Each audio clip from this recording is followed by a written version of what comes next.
Tonight on Washington Week.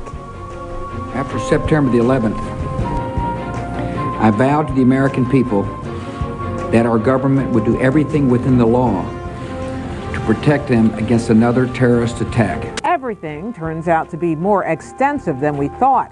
Has the government been collecting information on tens of millions of domestic phone calls?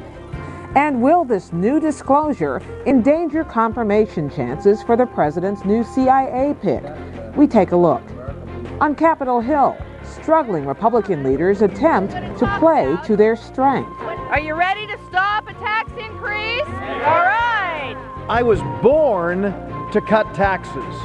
And I'm proud of the fact that I was born to cut taxes. But can the troops be rallied at a time when the president is struggling to be heard? And what of the administration's international woes? The White House struggles to get the UN on board in a bid to thwart Iran's nuclear ambitions. Covering all these stories for us tonight, Martha Raddatz of ABC News, Gloria Borger of CBS News and U.S. News, Dan Baltz of The Washington Post, and David Sanger of The New York Times. Live from our nation's capital, this is Washington Week with Gwen Ifill.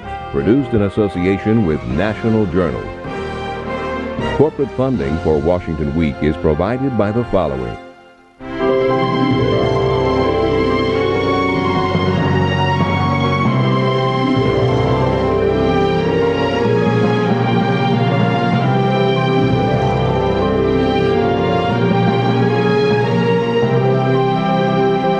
Some say that by 2020, we'll have used up half the world's oil. Some say we already have. Making the other half last longer will take innovation, conservation, and collaboration. Will you join us? Many of the materials we rely on every day come from the ground, and modern mining technology brings them to us. You can learn more about America's natural resources at nma.org, the National Mining Association. Corporate funding is also provided by Boeing. Major funding for Washington Week is also provided by the Corporation for Public Broadcasting and by contributions to your PBS station from viewers like you. Thank you. Here again, moderator Gwen Ifill. Good evening. It was not long ago that we first heard the government was running a surveillance program that eavesdropped on domestic phone calls placed to recipients abroad. Now, USA Today reports the details of another secret National Security Agency program where tens of millions of your phone calls have been tracked and saved in a giant database. But the president said not to worry. We're not mining or trolling through the personal lives of millions of innocent Americans. Our efforts are focused on links to Al-Qaeda and their known affiliates. Michael Hayden, the president's brand new pick for a CIA director, agreed with his boss. Everything that the agency has done has been lawful. It's been briefed to the appropriate members of Congress that the only purpose of the agency's activities is to preserve the security and the liberty of the American people. And I think we've done that. And then there was the blowback from Capitol Hill. For shame on us in being so far behind and being so willing to rubber stamp anything this administration does. This is nuts. We are in a war, and we've got to collect intelligence on the enemy. And you can't tell the enemy in advance how you're going to do it. So where do things stand tonight, Martha? It seems that those who are against this program are losing that war in a way, because I think the public generally supports the White House and the NSA. There doesn't seem to be a lot of public outrage about this. This is different than the surveillance. You're not listening in on phone calls, but we also don't know a whole lot about what they are doing exactly. The best description I've gotten, and the person I spoke to didn't actually describe it, I kept describing different scenarios, and he said, you're close, you're close, you're close, is if they find some member of Al-Qaeda or an Al-Qaeda affiliated person, there's a phone number on that person, then they put that phone number into the database, and if your phone number comes up, then they might get a search warrant.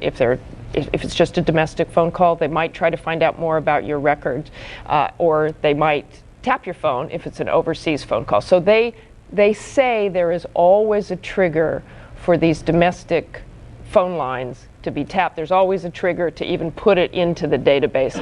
But I noticed the president was so careful with his language. We're not trolling and mining and trolling through the personal lives of millions of innocent Americans. Which is kind of answering the question that wasn't asked. Exactly. They really wouldn't confirm the story. They didn't say it was wrong. They kept saying not confirm or deny, but it certainly shows you the president was concerned that very first day, concerned enough to come out within 4 hours after it was on the morning shows. There was so much discussion about the earlier one and its legality. What's the issue here on legality? Well, I think generally, and that's probably why it's died down somewhat, is because most people you talk to about this think it's legal. They're phone records. They're not getting your names. They're not finding out anything about you at that stage. Again, there's this trigger that they could get your names, they could get where you live, they could get what else you're doing. But at this point, it looks like it's probably legal to take all of our phone records. And we're talking about, billions and billions and billions of phone calls. But what about public opinion, Martha? You kind of alluded to that earlier, because do you think, after the NSA wiretapping controversy, Americans said, we think it's okay to listen in if it's Al-Qaeda calling. Now you have so many more phone numbers involved, so many more potential people involved. Would that shift American opinion to say, wait a minute, this is just a step too far, or not? I don't think it seems to. ABC did a poll, Washington Post, and people seem to be accepting of this. I think 2/3 of the people that we polled said it's okay. And I think generally what people think is they're buying the line out of the White House. I don't know what they called this program before, but now it's the Terrorist Surveillance Program, or the TSP as they call it now at the White House. But I think people have decided, okay, if you're just doing surveillance on terrorists, if our phone numbers help you find terrorists, then so be it. There's certainly a lot of people as well, the other 1/3, who say, wait a minute, you're crossing a line here. But it also, there's this uncomfortable feeling that, what else is there? That was one of the problems this week. Everybody thought, wow, we knew so much about the surveillance. Now there's this.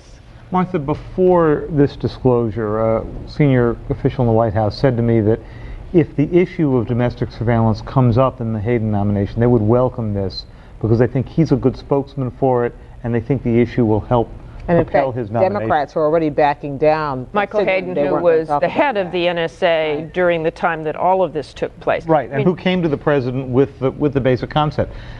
Do you think now that this disclosure is going to make a significant difference in any way in his nomination? I don't. I think, in judging from people on the Hill, and you would know this more, Gloria, but the people we've talked to generally say, they can ask Hayden about this. The other thing they're safe with, of course, David, is they can't ask him too much about it because he can't say too much about it because most of it remains. Well, what about the fact that there were a bunch of people on the Hill briefed on this? By my count, maybe less than a dozen, maybe sort of between 8 and 12, but there were more than on the other program. But more than on the other program, because after the first eavesdropping program, they said, wait a minute, we need oversight, so you have to brief us. So yes, there were definitely a lot of people briefed on this program, and that's what they'll fall back on as well. And the Democrats didn't scream when the Democrats didn't scream. The first day you had this reaction, but they had the president out there so quickly. It seems to have really died down in many ways. There will be hearings. There will be hearings. Michael Hayden will get asked about this, but. And our inspector's going to call the phone companies in here. Yes, and some of the phone companies may or may not call. Okay, well, the domestic data mining controversy is only the latest in a series of headaches for the president of these United States. Taken together, they are driving the president's approval ratings to new lows, Nixonian, some people say, and apparently causing many Americans to tune him out altogether. The president calls it battle fatigue, but is it more than that, Dan? Well, battle fatigue is probably a pretty good description. You might also describe it to some extent as Bush fatigue. I think the administration at this point has two problems related to one another.